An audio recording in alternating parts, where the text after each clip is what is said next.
매주 목요일은 지역사회를 위해서 기도하는 날입니다. 먼저 잠시 하나님의 말씀을 나누도록 하겠습니다. 오늘 말씀은 로마서 12장 3절부터 8절까지의 말씀입니다. 제가 봉독하겠습니다.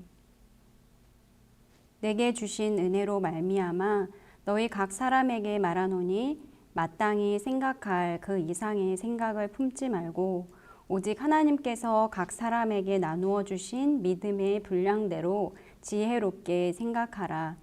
우리가 한 몸에 많은 지체를 가졌으나 모든 지체가 같은 기능을 가진 것이 아니니 이와 같이 우리 많은 사람이 그리스도 안에서 한 몸이 되어 서로 지체가 되었느니라.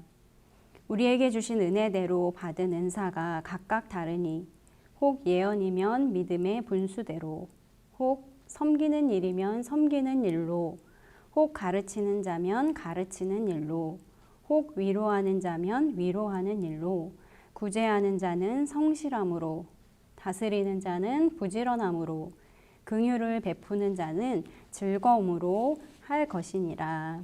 아멘. 저희는 지금 계속해서 주일 예배 시간을 통해서 믿음에 관하여 로마서를 본문으로 말씀을 듣고 있는데요. 믿음에 관한 말씀이 11장까지 계속되고 12장에서는 그렇다면 우리가 그 믿음으로 어떻게 살아야 하는지 그리스도인의 삶에 대한 가르침을 주고 있습니다. 먼저 3절 말씀에 보면 마땅히 생각할 그 이상의 생각을 품지 말고 라고 말씀합니다. 마땅히 생각할 그 이상의 생각이 무엇일까요? 쉽게 말하면 그것은 자신을 특별한 사람으로 생각하는 것을 말합니다. 믿음의 공동체인 교회에서 또한 각자가 속해 있는 다양한 공동체에서 나는 특별한 사람이지 라고 생각하지 말라는 것입니다. 우리는 하나님 안에서 특별한 사람인데요. 네, 맞습니다. 하나님의 자녀라는 특권을 가진 특별한 사람이죠. 때문에 이 말씀은 자신감 없이 나는 별 볼 일 없는 사람, 난 하찮은 사람이야 라고 생각하라는 것이 아닙니다. 이 말씀은 자신을 실제보다 더 과대평가하지 말라라고 하는 말씀입니다.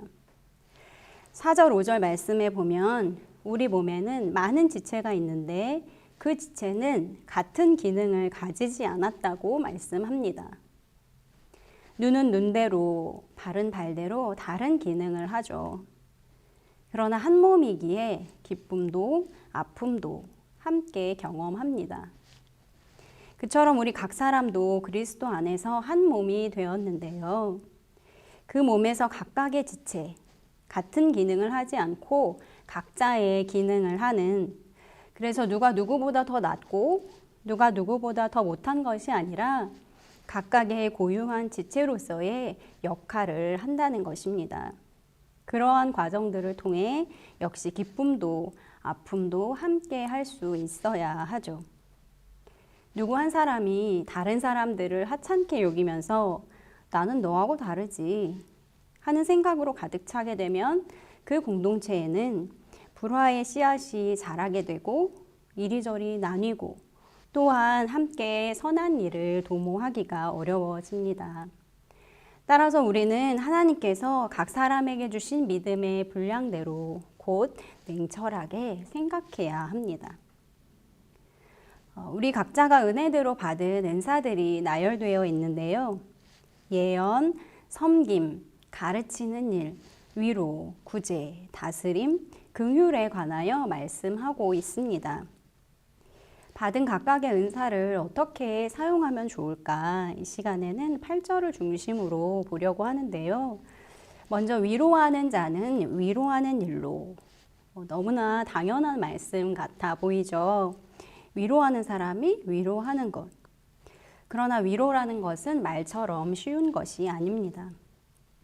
때로 섣불리 상대방의 상황을 다 아는 것처럼 또 별것 아닌 일로 치부하여 건네는 말, 그렇게 하고 위로했다고 착각을 할 때도 있죠.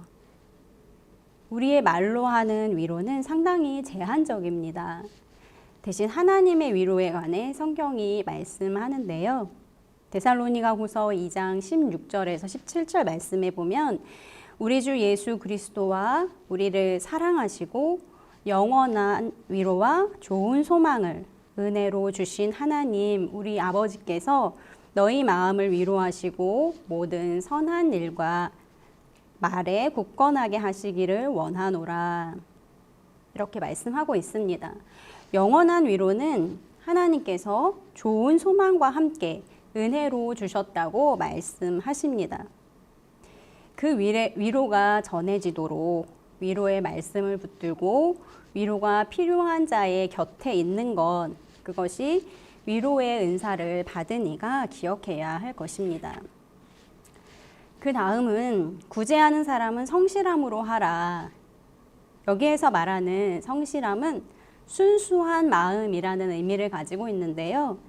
나에게 있는 것을 나눌 때 이해 득실을 계산하지 않고 나를 드러내려는 동기 없이 순수하게 베풀라는 것입니다.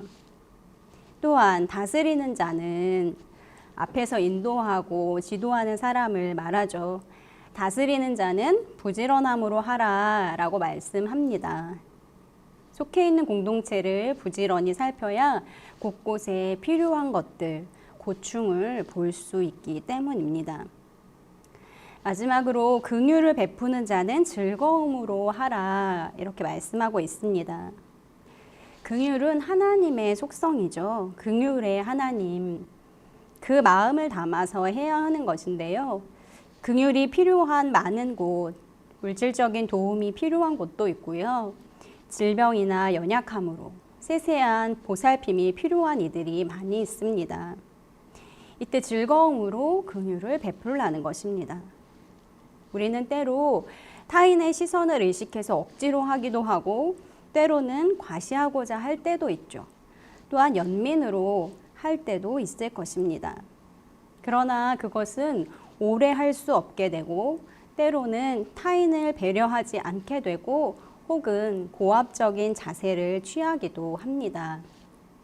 때문에 긍휼을 베풀 때는 하나님께서 우리에게 기꺼이 즐거움으로 베푸셨던 긍휼, 지금도 우리에게 풍성히 베풀어 주시는 긍휼, 그 긍휼하심을 따라 해야 하는 것이죠.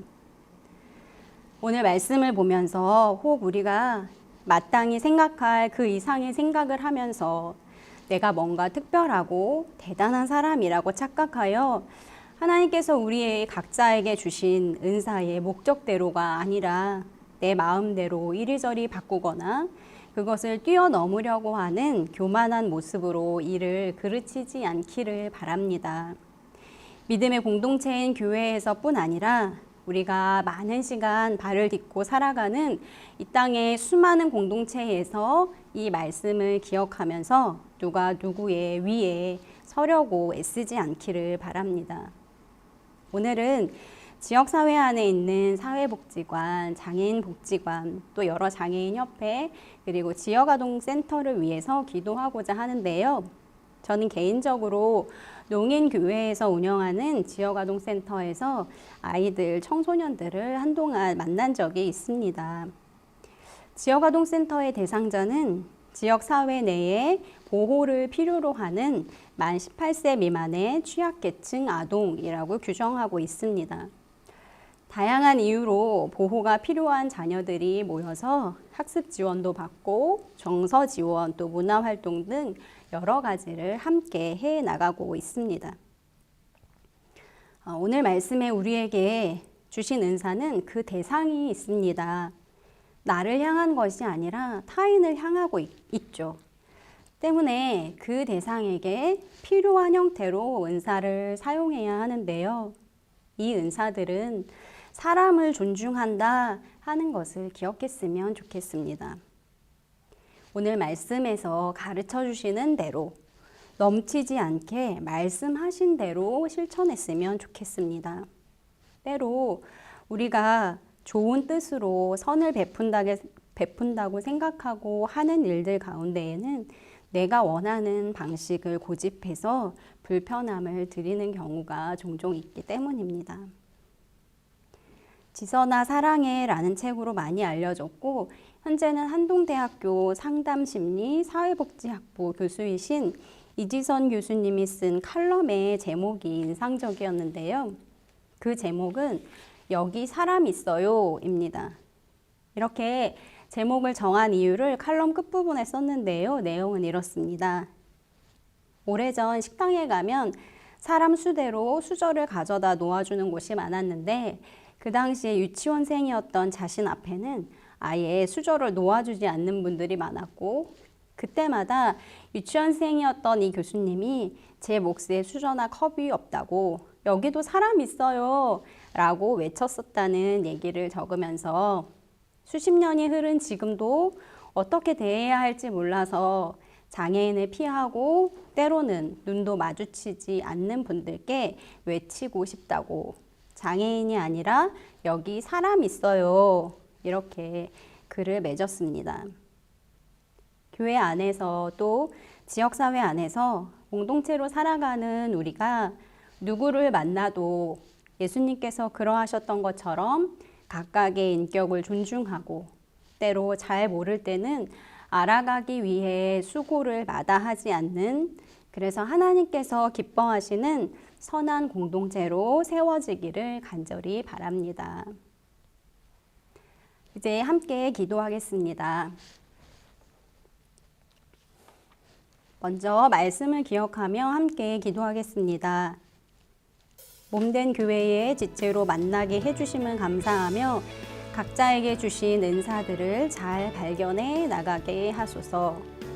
각 사람을 다양한 모습으로 불러주심으로 서로를 보완할 수 있게 하심을 감사히 여기며 주신 은사들로 내 이웃으로 붙여주신 이들을 바르게 섬길 수 있게 하소서. 함께 기도하겠습니다. 하나님, 저희들을 몸된 교회에서 만나게 하시고 또 각각의 지체로 만나게 해주셔서 감사합니다. 각 사람을 여러 모양으로 불러주셔서 서로를 잘 보완하여 아름다운 교회를 세워가게 하심을 감사합니다.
두 번째로는 지역에 있는 복지기관을 위해 기도하겠습니다. 장애인 관련 협회, 복지관, 지역아동센터 등을 이용하는 모든 이들이 그 기관을 통해 적절한 지원을 받게 하시고 그로 인해 얻는 힘으로 매일의 삶을 건강하게 살아가게 하소서. 각 기관에 종사하는 이들이 성실과 부지런함으로 또한 긍휼의 마음으로 맡겨진 일을 감당하며 하나님께서 주시는 선한 마음으로 가득 채워지게 하소서. 함께 기도하겠습니다.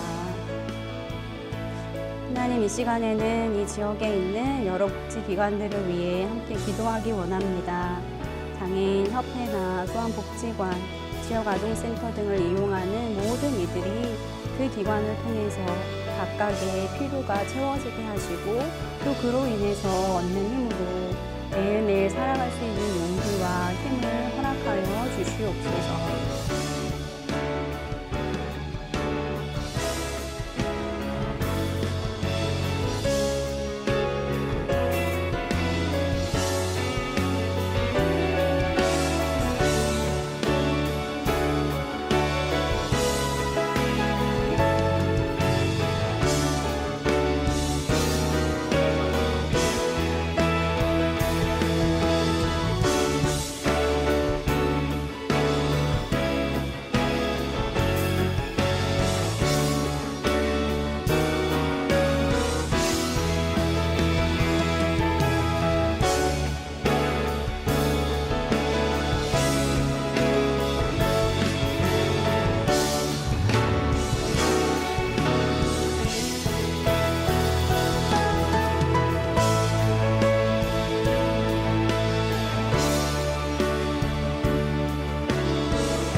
마지막으로 교회를 위해서 기도하겠습니다.